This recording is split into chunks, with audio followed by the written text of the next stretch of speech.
एक घने जंगल के किनारे एक छोटा सा गांव था। वहाँ एक चरवाहा अपनी बकरियों के साथ रहता था। उसकी सबसे प्यारी बकरी का नाम गुड़िया था। गुड़िया बहुत चंचल और प्यारी थी, लेकिन उसकी माँ एक दिन अचानक बीमार पड़ गई और कुछ ही दिनों में इस दुनिया से चली गई। गुड़िया बहुत दुखी थी। उसकी माँ के बिना उसे दुनिया सूनी लगने लगी। चरवाहे को भी उसकी चिंता थी, इसलिए उसने बाजार से एक दूसरी बकरी लाकर गुड़िया की देखभाल के लिए रख दी। नई बकरी बड़ी और ताकतवर थी, लेकिन उसका स्वभाव सख्त था। गुड़िया उसे माँ कहती थी, पर वह उसे अपनाने को तैयार नहीं थी। नई बकरी खुद को गुड़िया की सौतेली माँ समझती थी। वह उसे प्यार देने की बजाय डांटती और अक्सर चारा खाते समय उसे पीछे कर देती। एक दिन जंगल में चरते समय एक भेड़िया आ गया। उसने झाड़ियों में छिपकर बकरियों पर हमला करने की योजना बनाई।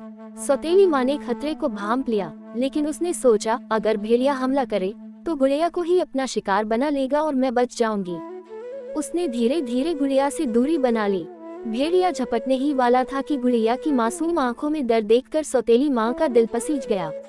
उसने अपनी सारी ताकत जुटाकर भेड़िए को सींगों से मारकर दूर भगा दिया। गुड़िया कांप रही थी, लेकिन उसकी सौतेली माँ पहली बार उसे अपनी गोद में लेकर चाटने लगी।